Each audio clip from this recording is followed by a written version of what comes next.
And welcome everybody to another edition of Sports Talk New York Facebook Live, the Cardboard Memories edition. This is episode 7. AJ and I have had a blast doing this. This is It's pretty 7? cool. Wow. This is episode 7 already, right? 7 weeks Wow. we've been doing this. It's hard to believe. I said the same thing. Yeah. I lost track and I went back and looked this. I wanted to label them as each and separate episodes, but it's very interesting and. Each week it grows. There's Scott now. So of course, the biggest news for Scott is he can reopen this week and actually let people into his store. So he that's I think what he went. I kind of like not having people bother me. Oh, it's very funny. We'll tell them we have to social distance a little more. You begin used to this social distance. So I was telling AJ before you sat down, it's interesting that obviously this has struck a chord with some people because each week, you're almost like the coronavirus. You double each week. So last week's episode was like 3,900 views, close to 3,900 views. And but one of the things you did want, and I did put it out there, is at one point we would love to have a Q&A session, at the end of the show where people can ask you for your expertise. Because what's really amazed me is, first of all, your eye. Like we walked through the Met collection last week, and within 1 second you saw a Yankee ball that he was showing us, and immediately you knew that it was a clubhouse ball, and the signature wasn't authentic. It was authentic, but not authentic. But the fact you could see it on the computer and not in person. All I saw was half.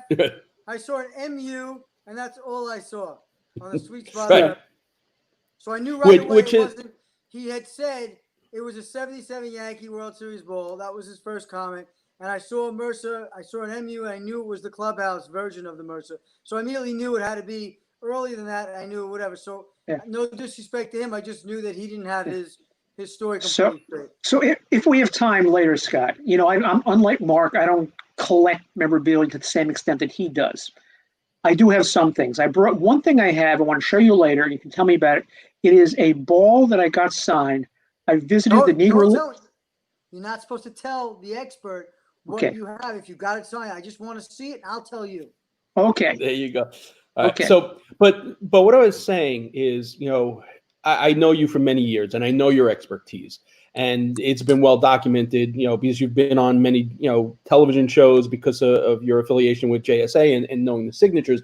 But to actually see it in action is a different story. I mean, just each collection we've seen, like immediately in the years, like, I have recall for certain things, and I find my recall is getting worse and worse with every passing day, like years blur, but like you immediately know certain things. And what I want to ask you is, I know this is your passion, but it's also your business. How do you stay on top of, like, that Mercer stuff, but are there clubhouse signatures going on today? Like, would Pete Alonso's a big guy here in New York. Would you know instantly an Alonso autograph, or if it's done by someone else? How do you keep up with obviously there's just millions and millions of autographs that are out there. How do you stay on top of knowing what is real and what's not? All right. So a couple of things I'm going to tell you before we get into that. I need you to change the spelling of my name on the bottom of the screen. I'm MELL. Wait. That's there. Oh, okay. No, it's on the scroll. Hold on. Scroll. I see. Okay, scroll. Add an L and delete an M, and then I may answer the question. Go keep talking. We're doing this on the fly. Okay, so Mark's doing it on the fly. So I'm gonna ask. I need to get something. I'm gonna show you. It goes on all the time. It goes on still to today. It goes on, and I'm gonna show you an example of it. If you allow me with some time, I will show you something that. I think there's another way to ask Mark's question, which is that one of the things that I noticed as we were talking, as we went through the previous 6 weeks. It's not just a knowledge of the memorabilia industry, which obviously you're top at, expert, etc. But it's a knowledge of sports. It's a knowledge of games. It's remembering that. How do you go about, how do you follow, how do you keep up to remember games that went on to know the value of the merchandise? That's one of the things that impressed me, a recall of everything, especially baseball, this game, that game, this season, that season.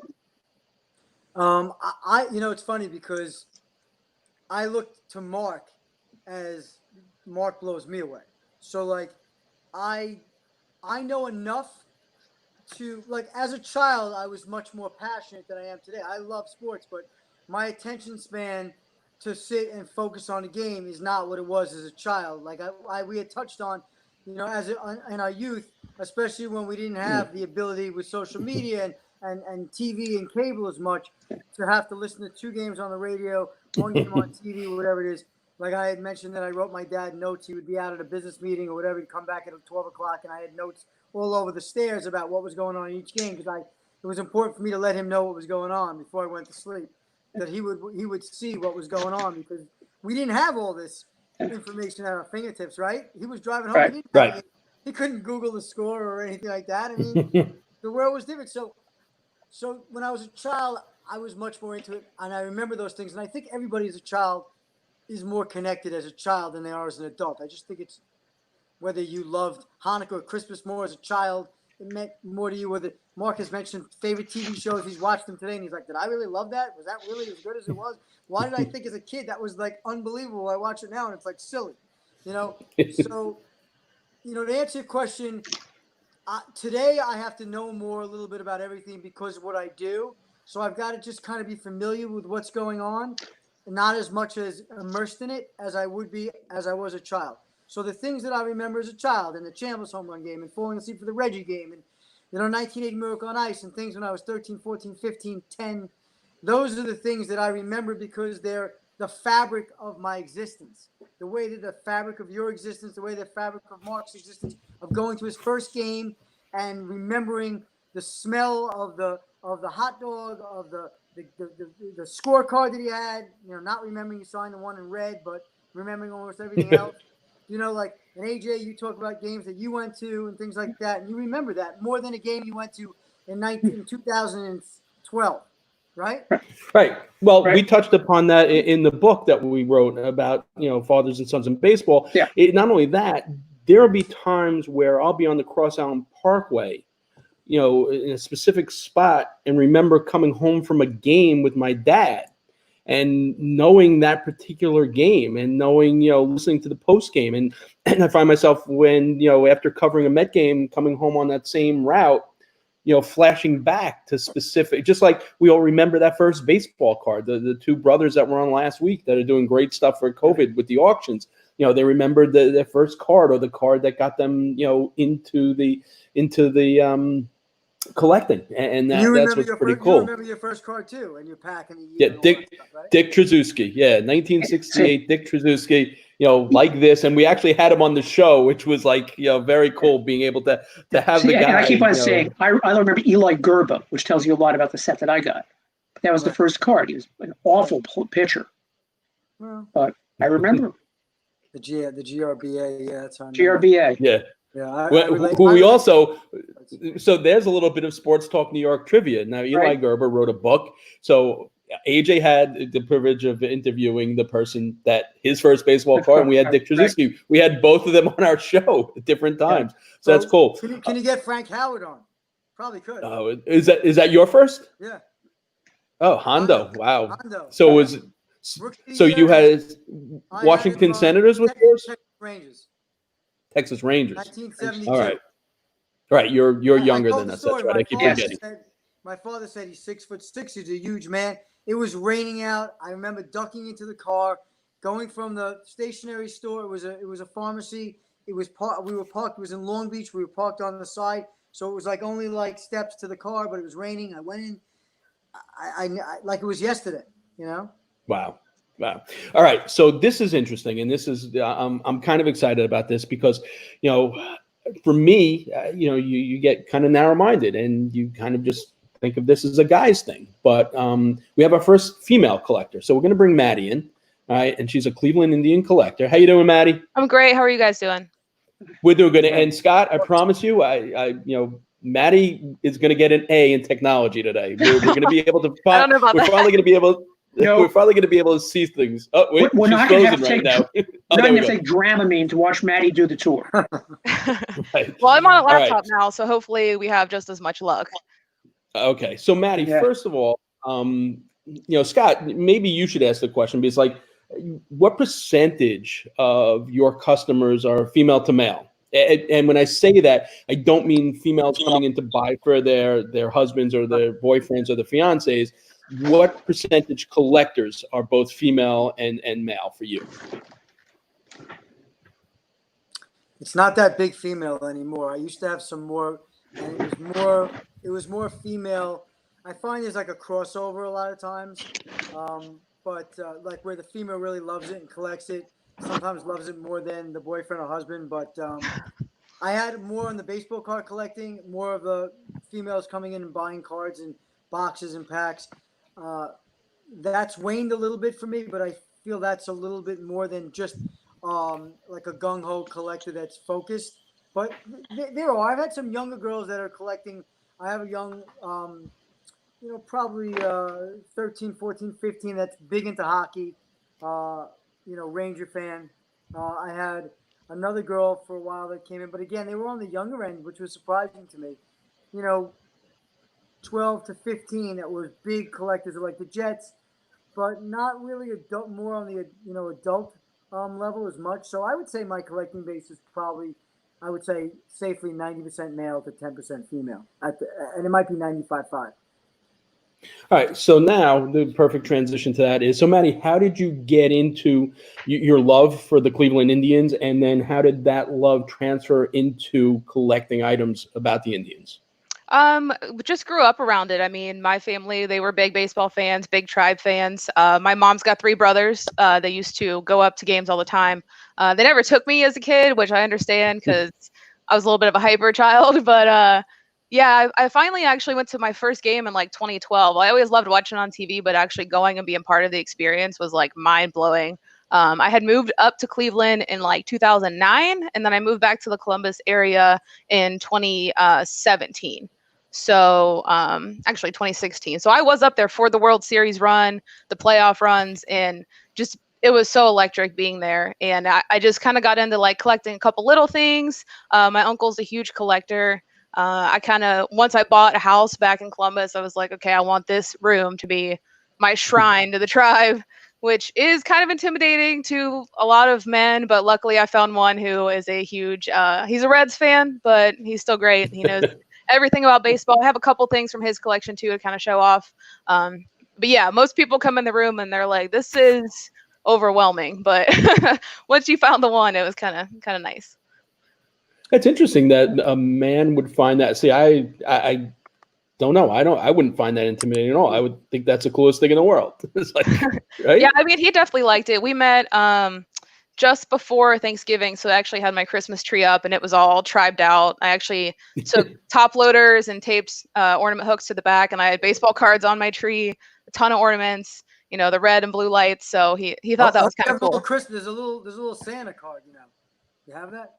I don't have the Santa card. I'll have to be on the lookout for that, but definitely we're really into baseball cards. That's kind of his big thing right now. He's actually at a card show today, and they're doing some swapping, and he likes to get the boxes and box breaks and stuff like that. We watch a lot of YouTube videos on box breaks, and my uncle is a huge card collector as well.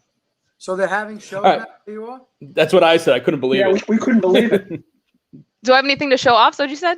No, they're having I know shows. you have plenty to show up, but I'm surprised they're having card shows in your area. Oh yeah. So there's like a little flea market about an hour from here in Circleville, and they've been letting people in slowly. They were kind of on the fence about doing this big trade thing tonight. I think it's only about a dozen guys, so it's not like a huge big card show. It's just kind of like a little card shop within a flea market, and they're just meeting, doing pizza and just some card swaps and wheeling and dealing. That's great. That's awesome. That's very cool. All right, so Maddie, take us through what you got and tell us where you got it and things like that. Well, these 2 posters behind me are actually autographed by Bob Feller.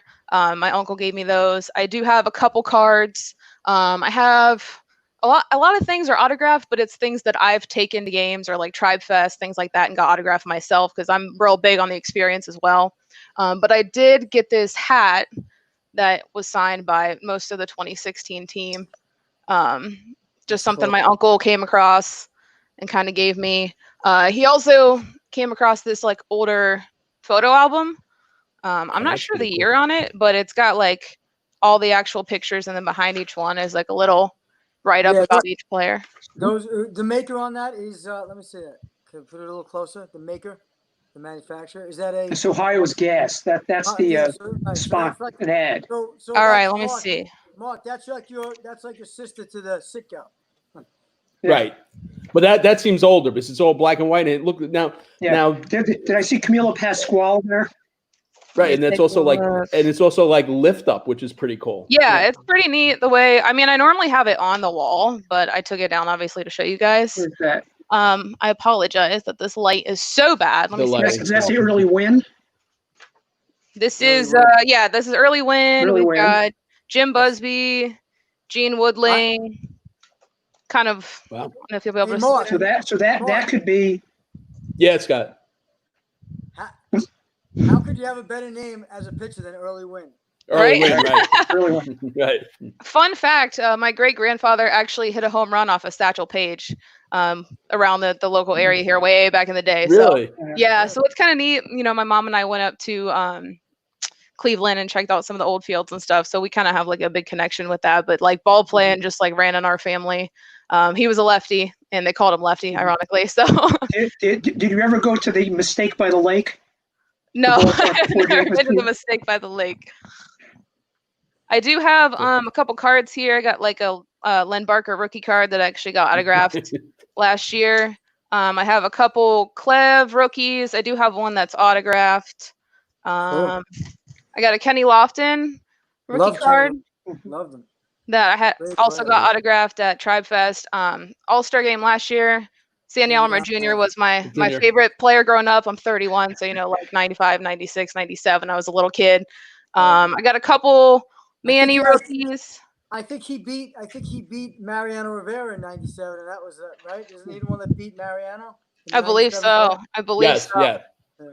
I don't know. We Met fans don't have particularly good feelings about Cleveland Indians second baseman who ended up being traded to the Mets.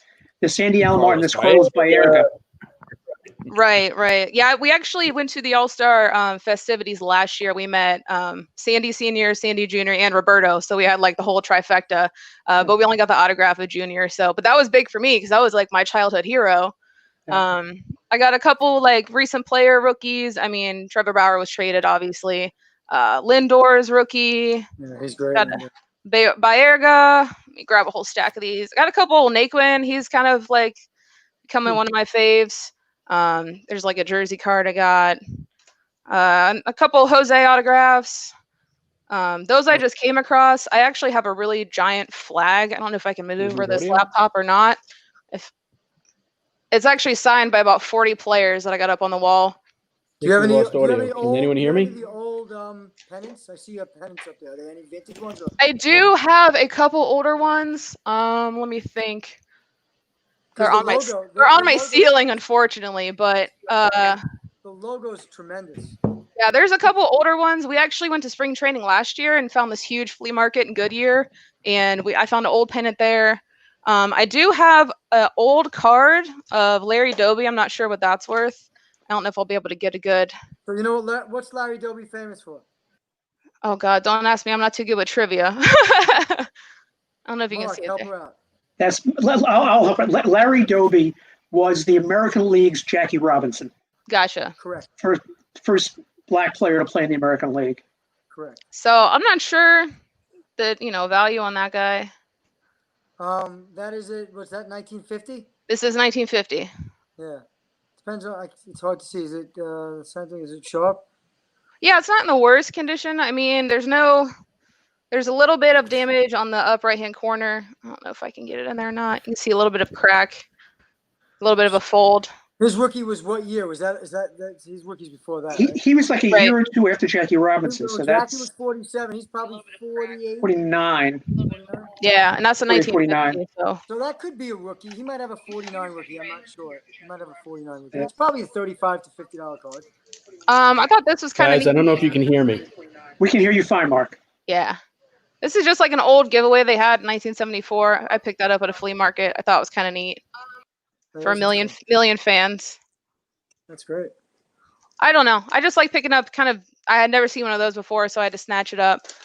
Speaking of Jackie Robinson, we actually have a scorecard. Now, this is going to be tough to see, but we have an older scorecard here. And I don't know if you can see any of the names, but Jackie Robinson actually played while this was scored. What year is it? Let me take a look. This is actually part of his collection, so I haven't really. I just ran up and grabbed it off the wall real quick. Who are they playing? So Scott, Larry Doby actually played in 1947. It was the same year as Jackie Robinson, but it was later in the year. He played with the Indians from 47 to 55, and then again in 58. I'm looking for the year on this thing, but this is actually Cincinnati versus Brooklyn. And I don't see the year. It's Cincinnati versus Brooklyn. It's probably who pitched? Can you tell me who pitched in the game? If they scored it, they'll show you the picture on the bottom. The last player on the. It says Church and Waymeyer, and then Rowe and Rutherford for Brooklyn. Rowe, so Preacher Rowe, right? Yeah. So I mean, go ahead, Maddie. Obviously, you're a big Indians fan now, and you've collected a lot of things. Has started collecting made you a little more of an Indians historian, or you just see something old and say, "This looks neat, I'll get that"? Most of my older stuff, honestly, just comes from my uncle. He just kind of, when he sees stuff, he'll pick it up and give it to me. I have a. Does he ever tell you? Does he ever tell you about the history of the piece that he's got? And he has a lot of info. My fiance has a lot of info. I have this book here autographed by Bob Feller as well. I don't know if you can see that. That's cool. Oh, wow.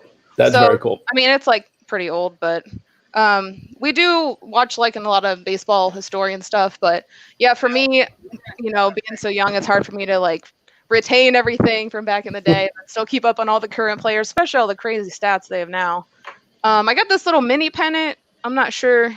I love those. Where it came from or anything like that, but that was another pickup at a flea market. I think those were sold in like little sets back in the 50s. So. Yeah, he actually has some larger ones. I have one a little bit bigger than that too. I don't know if you can see it like right above my head. The one you just showed me, smaller ones. The one you showed me is like that big and could fit in like a top loader, right? Yep, it's in a top loader actually. This is the thing he had the biggest question about. This is like an old poster advertising. I don't know if you're able to see that. Yeah, what's the 1932 World Series? That was the Babe Ruth call your shot year, wasn't it? That's World Against Series. The Cubs. Yeah. Cool. And then we don't know, but on the back here it's actually sealed with newspaper, and the date on that's 1907. It's sealed up with a bunch of old newspapers. So I mean, I don't know what that's worth. He was kind of wondering about that as well. I'm sorry, I got distracted. So the poster, and it's filled in the back with newspapers as well. Yeah, it's like that seems to be older than the poster. Right. I know. So I'm not sure. I'm not sure what the deal is. I'm sorry. Is that an original poster, or is that something that was recreated? They think it's an original. So they were pretty sure it is. I mean, it's hard to see it in person. We'll have to swing by the shop when we're in New York. Wow, if that's really original, that would be something very, very cool.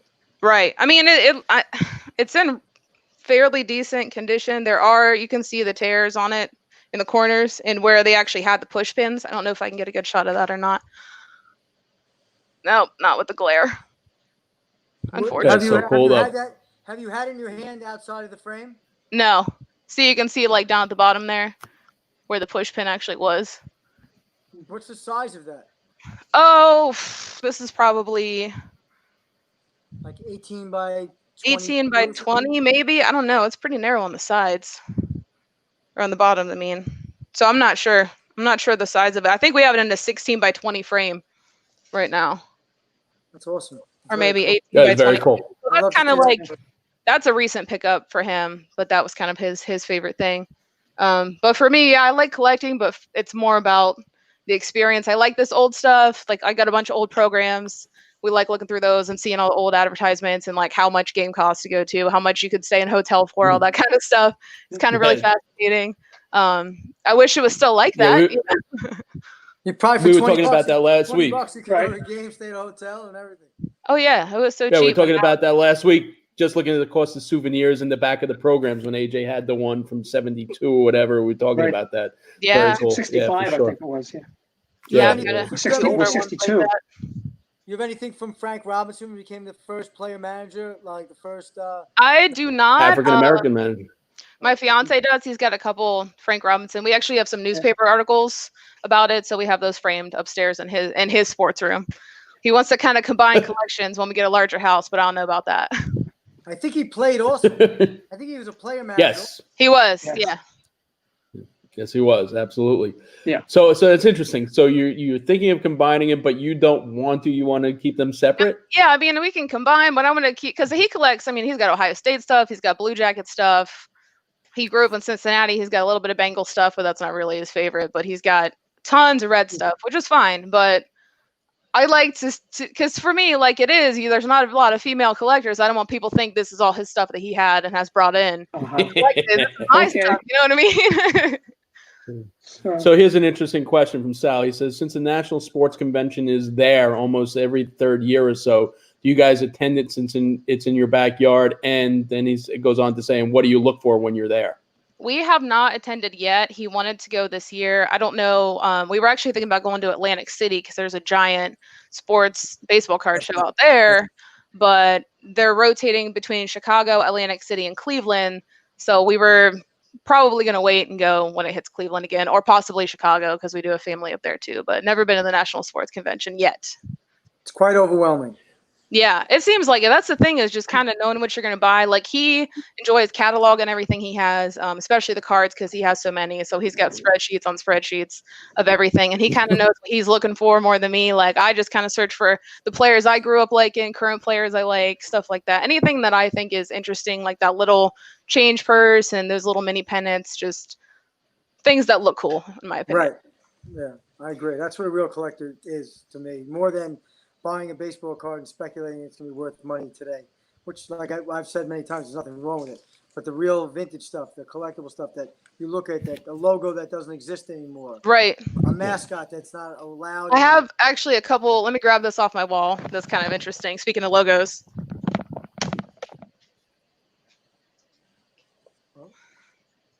So here's, like, you know. Oh, wow. Yeah, so it's real old. I do have, I thought I had another old pen or something else. It's like, wow. Yeah. Yeah, I don't think they'd be able to get away with that today. Wow. And it's wow. like, how much can you display without getting in trouble or raising an eyebrow too? Yeah. I do have quite a few older pins as well, kind of collect enamel pins. We have a couple older regular button pins as well, but I kind of have a big display case of those. So, any Chief Wahoo like bobbleheads or anything like that? I do have a really old bobblehead. Let me grab that as well. I love the bob. Yeah. That's, you know what, Scott, right. That's, I'm thinking that might be something I start collecting. I think you collect Chief Wahoo bobbleheads. Not just the mascot bobbleheads. I think. Wow. So talk about, you know, socially incorrect, politically incorrect these days. That epitomizes it. It does. It's a history thing. Yeah. It does. He does have a little bit of damage on him, but I mean, he's part of the team's history as well. So it's like, I wanted my collection, even though it's not fully appropriate. I also have a custom-made stained glass Chief Wahoo head that I got for, I believe, my birthday one year. Let me snag it down out the window.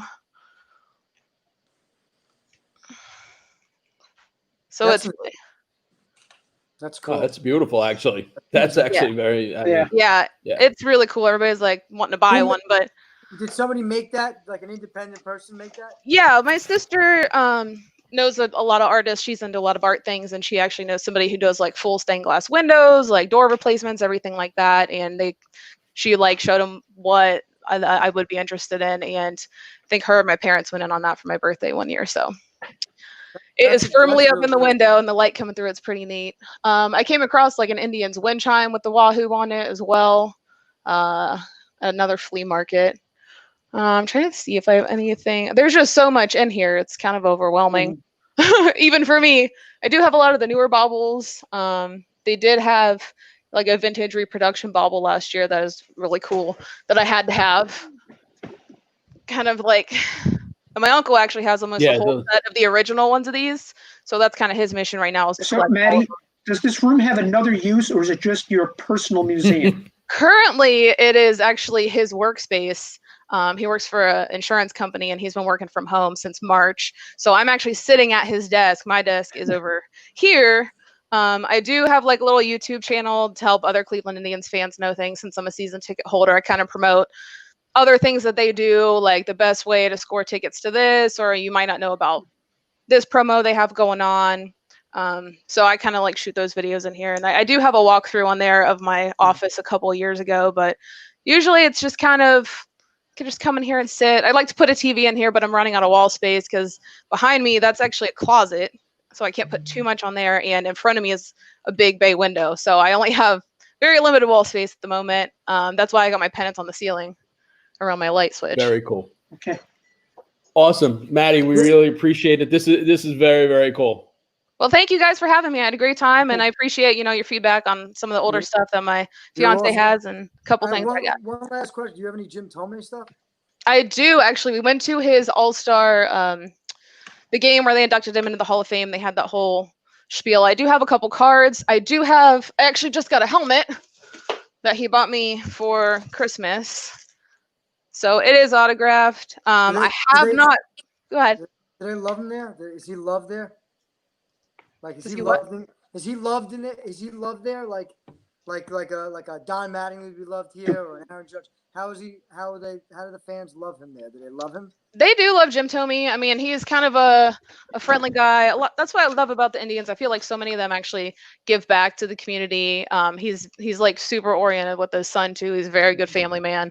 But yeah, people love Jim Thome. People love Kenny Lofton. I met him and Carlos Baerga actually at Tribe Fest, and they just had a good time, and people were just couldn't wait to meet him. But like, I saw a couple people get their arms autographed to get tattooed by Kenny Lofton. I mean, they were just crazy. And so I do have above me, I do have an Omar Vizquel autographed bat that I got this year. And I do have a ball that actually has the gold stitches. It's a Gold Glove ball that he autographed too. So that's kind of my bread and butter, is like the people I grew up watching. And then also some of the current players that have been traded during that big playoff World Series run. Unfortunately, my current favorite player plays for the Nationals. But it was cool to see him win a World Series last year. So for me, if I'm a Cleveland Indian fan and I really want the most obscure collectible ever, you wouldn't happen to have like a jar of midges, would you? I do not have a jar of midges, but let me tell you, when I lived there, those Canadian soldiers were a nightmare. They're just something you don't expect, and if you're not prepared. Don't ask Java Chamberlain about those. Exactly. Right. Oh no, it was funny that you could see him. It actually comes up on the Doppler radar sometimes that they come in hordes. Like you can see them. It's a nightmare. See now, Scott, that would be the most amazing collectible ever. So you get a picture of Jabba with the midges and the Doppler radar and an autograph. That would be very cool. I mean, listen, you can't argue the fact that game should have been postponed at that moment. And Jabba Chamberlain never recovered. He never played anywhere near the level. That's our history. The same thing in 2016 with that rain delay that should have never happened. I mean, I feel like they honestly lost the World Series for us. Like we were on a roll, and then after that, it just killed the momentum, and that was it. I also think the trampoline had something to do with Jabba also as well. I mean, that injury was pretty horrific too on the trampoline. So, all right, Maddie, we really appreciate it. Thanks so much. Thank you, guys. Have a good one. All right, Maddie, great Cleveland Indian stuff. Now we're going to switch to the other coast. We're going to go out to a San Francisco Giant collector who, this is I think you're going to like, Scott, because, I'm always thinking of like what I could collect, what niche thing. This guy actually had a project that it took him years to finish. So let's bring him in. Hey, Charles, how you doing? Charles, you there? Hello, Mark. Hey, Charles. Hey, there you go. Hello, Charles. Can you hear us, Charles? Oh, good. All right. A little bit of a delay, it seems. All right. So first tell us about – we're doing great. Tell us about the project that you started with your collection and how long it took you to do, and tell us a little bit about it. I can't hear Mark. I don't know what he's saying. Mark said, this is AJ. Mark said, please tell us a little bit about your collection. No, that's not what I said, AJ. Oh, sorry. About the project. The project. I'm sorry, the project. Giants started in 19. What's that? Mark said, please tell us a little bit about your project, Charles. Okay, well, I've got several projects. One is I just like collecting autographs. So I like collecting Giants, stars, non-stars. Did a 35-year project where I got every autograph in the 1979 Giants media guide. That was an adventure. I have them. What else am I've got, my Wall of Fame, which is a bunch of Hall of Famers. I'm going to show those to you in just a second. Charles, can you hear me now?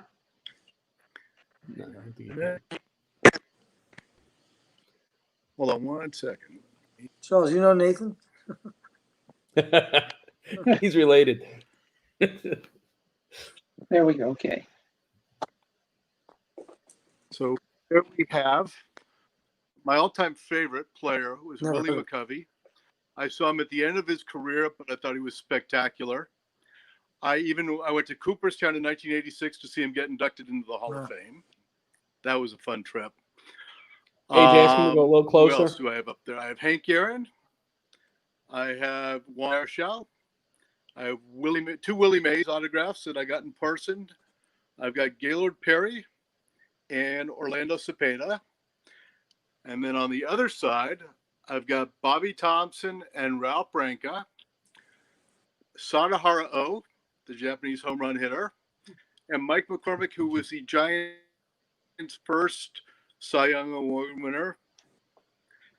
And then over here, past the Mona Lisa, we've got two art pieces that were done by former Giants pitcher John D'Acquisto, who is an incredible artist and a very nice man. I've got a kind of picture thing commemorating the 2010 Giants, which was just so much fun. 3 parades in 5 years. You can't ask for more than that. I've got my own art rendition of Willie Mays that I did when I was in college, which seems like a gazillion years ago. And I've got Will Clark and Bill the Spaceman Lee. Bill Spaceman Lee. So, as I said, I am a huge Giants fan. Other thing I have, which is, amazing that I have it, is I have a 1922 New York Giants World Series ring. 1922 was the first year they did rings. It belonged to the granddaughter of the backup catcher. His name was Alex Gaston, who had a long career in the PCL. The day after my mother died, I was meeting a friend, and my best friend. We were going out for dinner, and he was kind of consoling me, and we stopped in at this little shop in just a little neighborhood in San Francisco, and we're talking with this woman, and she was who owned the shop, and she was very nice, and we talked about losing relatives, and she goes, "Well, when did your mom die?" And I said, "Well, yesterday," and she had this horrified look, and I said, "No, she's got, she had cancer, she's not in pain." She goes, "Okay." She goes, "Can you keep an eye on my shop?" And my friend and I, neither one of us know anything about retail sales. So we're praying that nobody comes in, which nobody did. And she dashes off. She comes back 5 minutes later. She goes, "I want you to have this ring. It was my grandfather's World Series ring." And I was just stunned, absolutely floored. And the next time I was in my mom used to collect ceramic rabbits. And the next time I was in her neighborhood, I brought her one of my mom's ceramic rabbits. And I've had people say, "Well, was that a trade?" I'm like, when you're in mourning and whatever, and somebody reaches out to you and does something nice to you, you want to reciprocate. Wow. So the other project that I did was I started with being a Giants fan in 1978. I spent the summer with my best friend and his brother, and we would go out to Candlestick Park. We'd take the express bus, wind through the city and everything. And we go out to Candlestick Park, which was a miserable place for baseball, but a wonderful place to grow up. And the 78 Giants were it was their first good year in quite a few years. They more than doubled their attendance. It was an exciting team. They faded in August and ended up in third place, but it was a great team. And it kind of shows that, your first team, it's always going to be special to you, and it's not always going to win the World Series. And I spent 35 years I'm trying to getting every autograph in the 19 Giants media guide that had the 78 team. Some of the former players were easy. Some of them were difficult. The coaches were all great. I got the manager. I got the general manager. It was just kind of a fun project. It was something I worked on. I was in the process of getting divorced and discovered I had more free time. So that's sort of what I did to kind of, get along with that. So, Charles, who was the hardest, what else do most I have in my obscure apartment? signature Yes. that you got from the media guide? There is another. Clark. What's that? Who was who was the most I obscure? didn't hear what you said, AJ. Who was the most obscure signature you got from that media guide, or the hardest to get one from the media guide?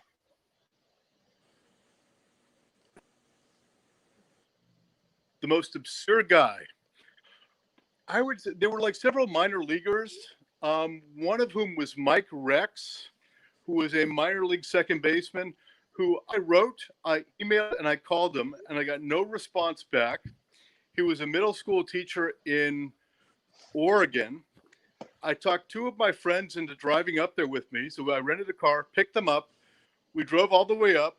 I went to the school, I got there early in the morning. I said, hey, went into the front office. I said, I'd like to see Mike Rex. And the woman gets on the phone and says, Mr. Rex, come to the front office. He did. I said, I drove all the way up from San Francisco. He goes, you drove all the way up from San Francisco for this? And I'm like, yeah. And he signed the media guide, and I left, and I went back to the hotel. I picked up my buddies, and we drove back to the Bay Area. How long of a ride was that? So, but he was the most obscure. I had one guy who took about 9 months to sign it and send it back. He finally did. I had one guy who, didn't, I would always contact him first, say, can I sign it? And didn't have you sign it and send it back. So I sent it and, waited a month or so. And usually I got it back within 2 weeks and didn't hear anything. And I called, and his wife hung up on me a couple times. And I ended up he lived in a small town in Kansas. And I contacted his lease department. I sent them a letter, and he sent it back. So that was kind of an interesting kind of, Did he sign it? Anticipated doing that, but sometimes you have to, go a little bit beyond. Did he actually sign it with a note saying something not nice, or he did sign? I expected him to sign it with an expletive, and not. No, I didn't send it back. I think when the police contacted him, he was like, "Oh shit," and it was just sitting in the front hallway. It's like he hadn't even done anything. It wasn't even opened. I don't know why. Let me ask you a question. Before there was I don't know why he had. Before you sent it to him, did he know you were sending it to him? Yes, he did. Do you ever offer any of these people any money, or they just were doing it gratis? I mean, there were a couple things where it was like a charity thing, and I would give him, there was a guy, Rob Andrews, and he said, well, my brother Mike does the Jimmy Fund for the Red Sox, and I gave him $20 for an autograph. Most of them were free. If it was a charity thing, I would send him money. One of the guys, Charlie Williams, was doing a benefit thing for the Major League Alumni Association, so I sent them a check. It was. If it was appropriate, was going to a charity, then yes, I would do that. Did you get all the announcers and stuff? So, but what's that? Mostly it was just fun, and it was like I would have a car, so I would talk, like driving me wherever I wanted to go. The question, Charles, before we let you go, I want to ask one other question after this, is in terms of the media guide, there are a lot of, in the media guide, it's not just players, it's front office, it's the announcers. Did you get everybody in the guide? Did you get the announcers, for example, is what Scott was asking?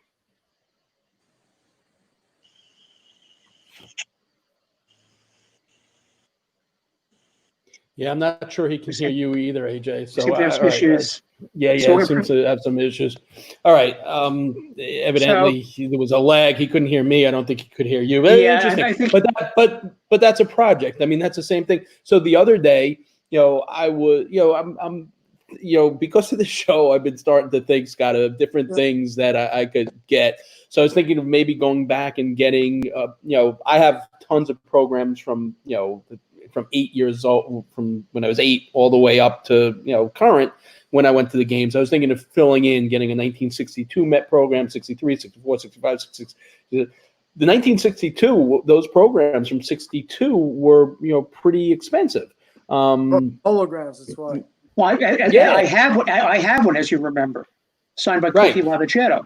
Yeah. But yet 1963 is only like $9. So I was thinking that might be a cool project, but then I was thinking, then it just goes in a book. But like the bobbleheads are something cool, but that's an interesting project. But you have to pick a year that guys are still around and still alive. In fact, AJ and I are now working on a book on the 73 Mets. And it's interesting. We had a big find this. We had a conference to go over where we're at in the book. Huge find. A huge find. So we're looking, they had high hopes that year that a guy named Dave Schneck was going to be their center fielder. They traded Tommy Agee in the offseason, and Dave Schneck was supposed to take over from Tommy Agee. Well, we're talking, and we're going back and forth. Mark found Dave Schneck. So you talk about the head of his.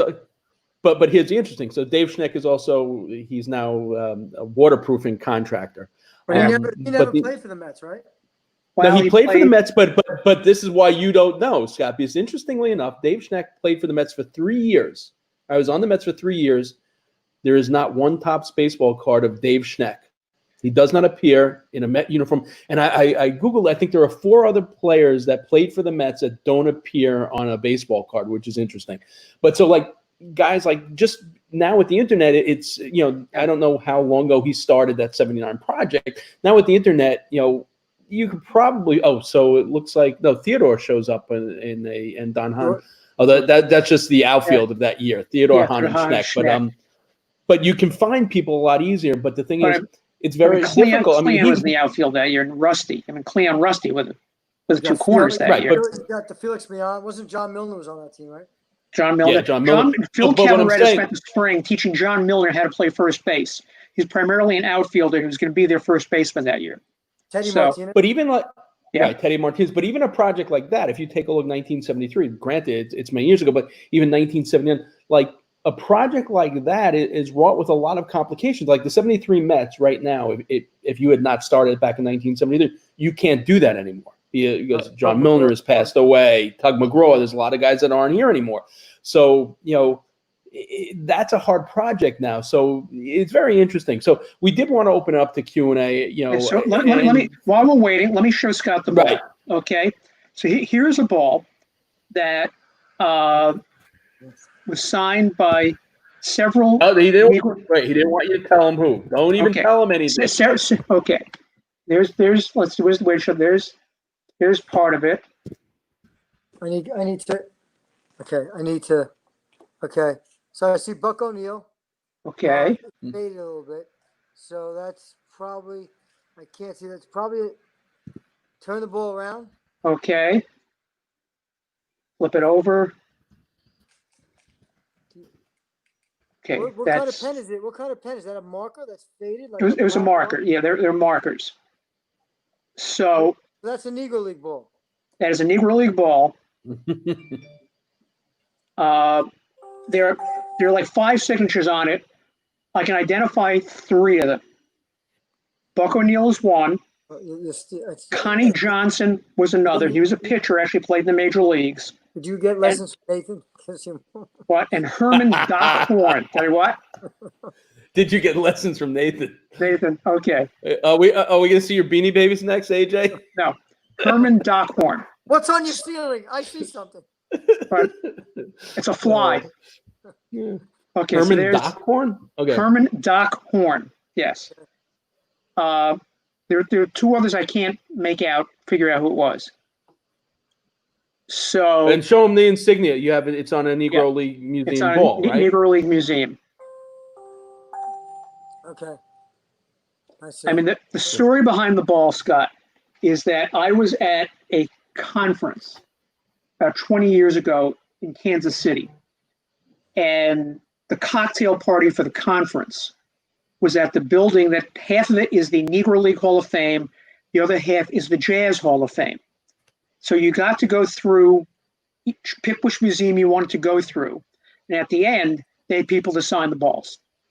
So that's where I got those signatures. Buck O'Neil was there, Connie Johnson. So 20 years ago would be what year? It was 2000, roughly. It was 2000, 1999, 2000. Buck O'Neil, Connie Johnson, and Doc Horn all died in 2006. So, it has memories at a conference. Is a ball like that worth anything, or is it just worth it for the memories? It's more the memories. Because the ball is probably, it's a rubber ball. No, it's not a rubber ball. It's not a real leather ball. It's a plastic coated ball, probably. Yeah, let's see what it says. It was made in China, printed in the USA. I'm 10 steps ahead of you. The reason why that ball doesn't absorb the ink is because it's not a leather ball. It's the material that's manufactured on doesn't. So therefore, when you it bleeds into it. Yeah, it bleeds into it. If you had it signed in a ballpoint pen, it would be even harder because the surface doesn't really absorb it, and it's light. That's generally how they are. It's really more for the memories. Some of those guys are really valuable autographs, but again, you were there to experience it. So if I told you the ball's worth $40, you're gonna on a high level, it's worth $75. It's probably not worth $70, but to you, it's something that you experience. So therefore, it's valuable. Right. I mean, I met all of them. I had them shook their hands. They signed the ball. Yeah, it was a ball you bought in the gift shop. Yeah, of course. And you take it and sign it. So it was, Right, is what you had. All right. So here we got a couple of questions, and let's do this before we leave. So, all right. First of all, and I love Sal, and I know Sal for many years, but Sal's got this, Amish rabbi Pittsburgh Pirate look going. I don't know exactly what that is, but he wants to know. I think that's a 79 hat. Yeah, the We Are Family. He doesn't have the little gold stars for the MVP of the game, though. All right. So, where do you see the market for vintage cards heading? Listen. I think the market for vintage cards is and has been very strong. I think that the modern market has a stronghold right now because you have a lot of the people that are getting into card collecting, like we said, because it's like the penny stock market. I literally just got a text from someone who just started collecting basketball cards and baseball cards, who is in the stock market. That's what he does for a living, and he's a big time stock market guy. And I just said to him, we were talking. I texted about the market, how the market's been running. The stock market itself has been running up lately. Is it a falsified market because we've had some problems in the economy in the world today? And the market on Friday, because the jobs market looked like it was a little better, whatever, it was up 900 points, right? So I said to him, do you think it's a falsified market? He came back to me and said, I've been really researching the baseball card market, and do you know that what's outperforming the market in the last 5 years is baseball cards and basketball cards? So you have a lot of people that are driving the market now that are really getting on board heavy. I mean, big money is coming behind.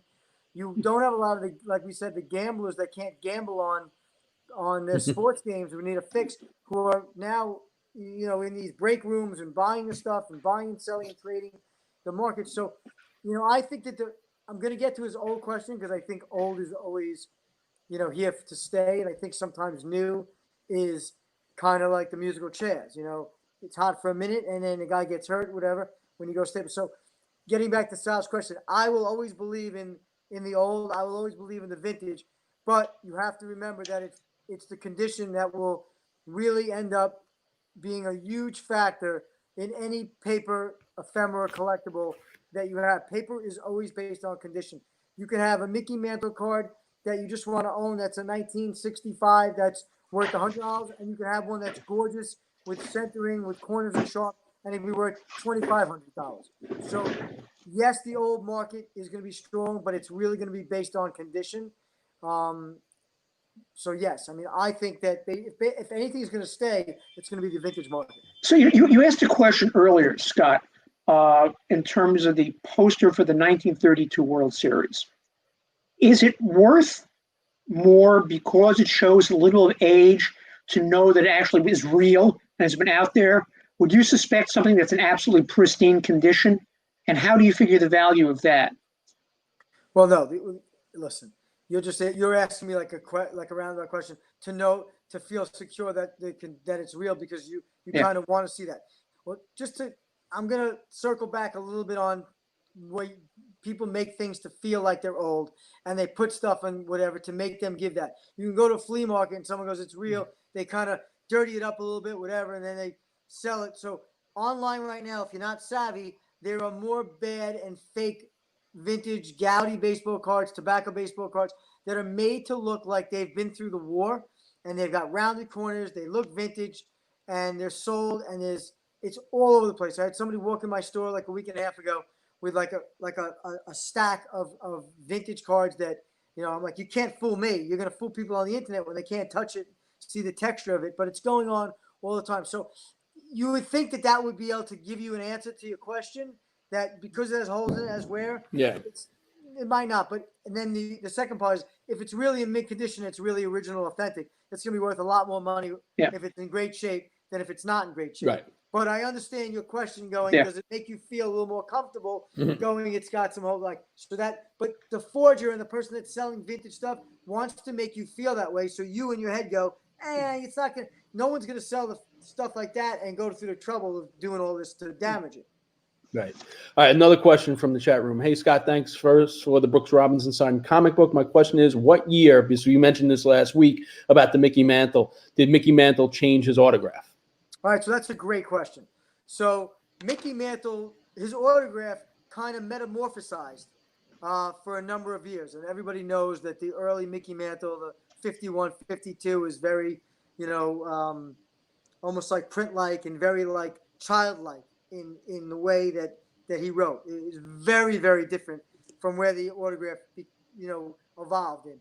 So 51, 52, 53, 54, in the 50s, it slowly changed to like the late, like you start seeing what his autograph looks like today in about the 1960 range, where it's tight and it's formed in that script.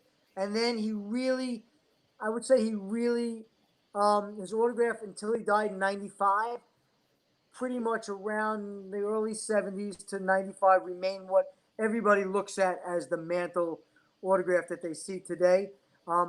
With a little bit of he was a little bit smaller in the late 60s and 70s. And you can actually, by looking at baseballs throughout the year, you can actually see the slight changes. You can also see the clubhouse variations, which changed a little bit with the Mantle as well, and how they went. And you can kind of look at team balls and know the clubhouse variation if you get good enough to watch that and kind of determine the years. So his autograph did change, but in the 50s, early to mid 50s, it was very, very aberrational to what it became in the late 50s to the late 60s, and then the 70 to I don't know if you know the autograph, if someone else knows it, but I know it. I can't explain it to you because I'm seeing it in my head right now. All right. Before we let you go, Monday, we move into a phase. Are you opening? What's going on? Wednesday. I thought it was Wednesday. Okay. Wednesday. I actually thought it was Monday, and I was told by someone who's smarter than me that it was Wednesday. It's Wednesday for Long Island. So Wednesday. How excited are you about this? I'm excited. I have to get my store in order. My store is, it's a little messy right now. So I've got the social distancing and maneuvering around my store is going to become a little difficult. But I'm excited to see people at a distance. I'm still going to make sure that people stay at a distance. I still have to be careful. Have to be very cognizant of that kind of stuff. So what happens is Emmy tried to sell you to resell in your store team masks. No, you can go buy them, but I haven't sold them. I'm not going to be one of those people that you can go online and there's companies that are licensed to sell them. I'm not going to try. I have two. I have a Met and a Ranger one already. Okay. But no, I have a different one. They're sewn with jersey parts. So it's the red, white, and blue of the Rangers, the colors from mesh, like I don't know, not mesh, because obviously that would not be good. Right. Listen, Right. Good. Listen, hopefully we can all not laugh because that's the wrong word, but hopefully we can all reflect back and we can have this in our rearview mirrors. And these things will be collectibles and of a time gone by. And one day, down the road, people are going to say, these are collectibles. All right, so I'll probably see you on Wednesday, Scott. Maybe I'll stop by. Just make sure you wear your mask. All right. I definitely will. All right, Scott. Thanks so much. We'll see you next week. Have a good one, everybody. Okay. Always a All right. pleasure. Bye-bye. Thanks. You got it. Bye.